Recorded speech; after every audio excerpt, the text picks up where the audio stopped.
भले भले हो अपन पापा धन रौरा बानी जी कहिया के हलदी सो चले रौरा बानी जी कहिया के हरादी सो चले रौरा बानी हमारो दुलारी बेटी आता सुकावार जी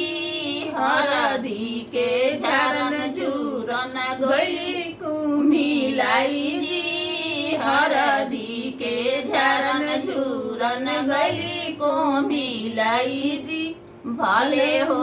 अपन चाचा भले रौरा बानी जी कहिया के हरदी सो चले रौरा बानी जी कहिया के हरदी सो चले